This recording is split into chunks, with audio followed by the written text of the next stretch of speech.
Welcome to Voodoo Whiskey Gaming, and this is my lit review of Tom Clancy's Rainbow Six Vegas. I play on the Xbox Series X via backwards compatibility. It's also available on the Series S, Xbox One, Xbox 360, PS3, and PC. So let's get into the story. You play as Logan. He and other members of Rainbow Six are going after Irina, who is a terrorist leader out of Mexico. Well, that mission doesn't go well at all. You end up buried in rubble and having to dig your way out. And she captures your teammates. By the time you dig your way out, you are called to Las Vegas because, well, somebody's stirring up problems there. 5 guesses as to who's the ringleader of that situation. But the terrorists are attacking all sorts of casinos. They're planting bombs, including one that will basically just microwave you alive. So you and your now new team of Rainbow Six operatives have to sneak around Las Vegas and try and stop the evil. And I gotta say, overall, I think the story works well. I think it does enough to drive the game forward. I don't think it's exactly the strongest story we've ever heard. But let's move on to the audio. And the first thing I'm gonna say is the voiceover work is,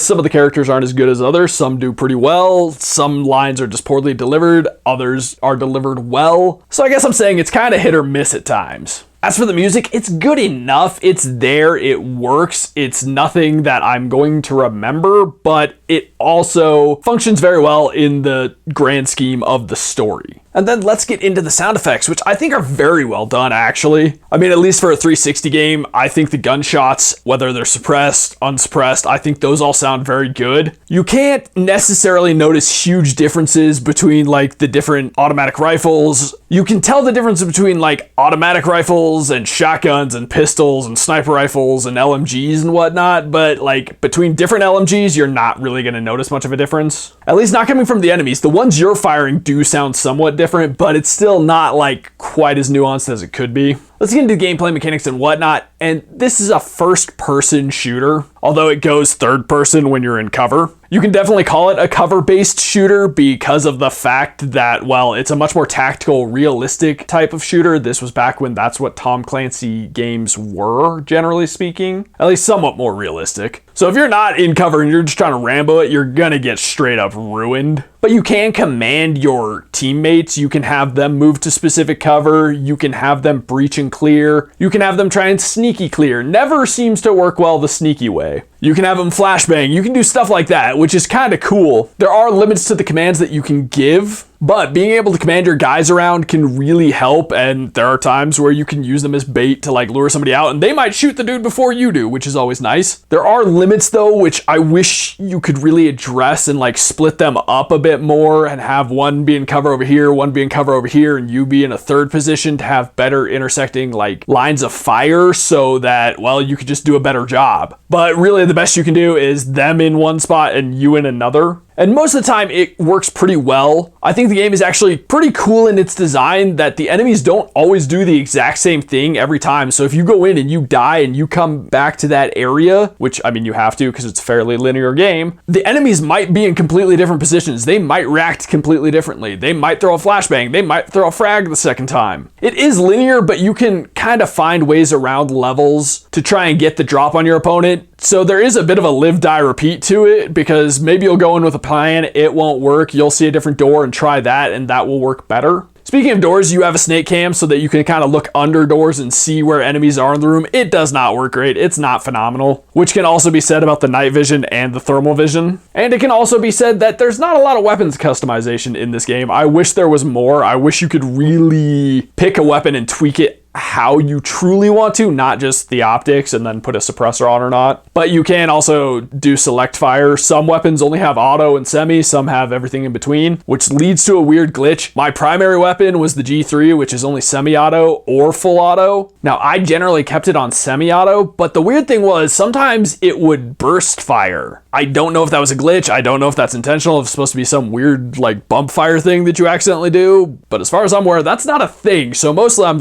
landing on glitch. At least I'm pretty sure it wasn't a thing in this game. I'm gonna land on glitch. I also want to throw it out there, I actually found this game much more challenging than I was anticipating, which was kind of a nice surprise, as well as the tactical elements of it. I think that's something we don't see as often, especially from, you know, the Tom Clancy brand anymore, since it's not really the Tom Clancy brand anymore. I'd kind of like to see a return to it. Now let's move on to the controls, and the first thing I'm going to say is the mapping of the controls I don't love. We've kind of entered a time where FPS controls are pretty standardized, whereas this came out in a time when they really weren't, and it was kind of the wild, wild west, and everybody mapped out their controls however the hell they felt like. And so there were multiple times where I meant to duck and I would throw a grenade instead, and that was just problematic because then I'd kind of have to reload. Generally, I did that like right after a checkpoint because my brain would just skip a beat, but either way, that was kind of frustrating. The aiming isn't the most precise thing, but it's good enough. But I do find overall that the buttons were responsive. I just didn't necessarily love how they were mapped. Now let's get into the graphics and visuals, and oh boy.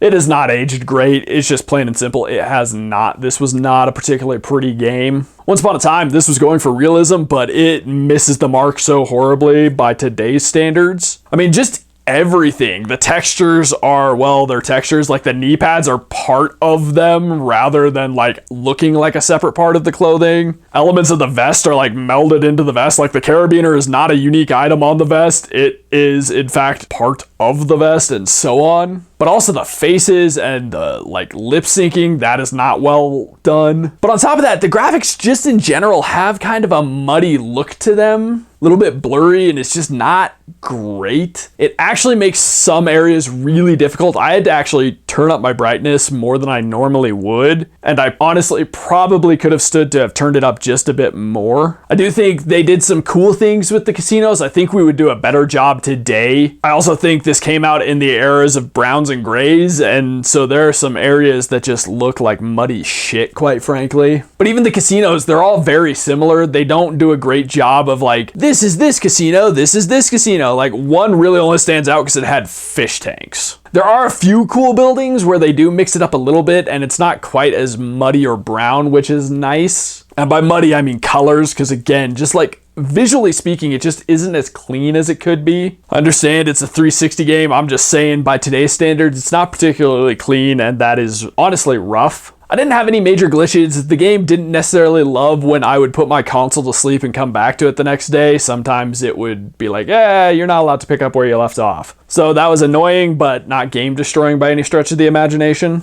So let's get into the wrap up. The reason I picked this game was I was actually watching a video where they were discussing how they really don't make games like these anymore. Ubisoft has moved far away from this. And I was like, that's kind of sad. It kind of makes me want to replay Vegas. And so I jumped into Rainbow Six Vegas, and I gotta say, it's totally okay. You don't necessarily have to revisit it. If you really do want to go back to something much more tactical, I do think it's worth going back to. And I overall did enjoy the experience, but I gotta say, Rainbow Six Vegas has not aged great. At some point, I'd like to go back to Rainbow Six Vegas 2 and see if maybe the time in between those two games made Vegas 2 better. So hopefully I'll have a time where I'll be able to jump into there and do a review of that. But as it stands, like I said, you're doing all right if you don't go back to Vegas unless you just really want to. Like, really want to.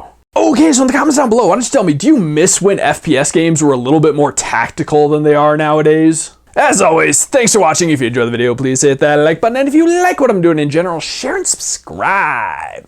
Have a good one.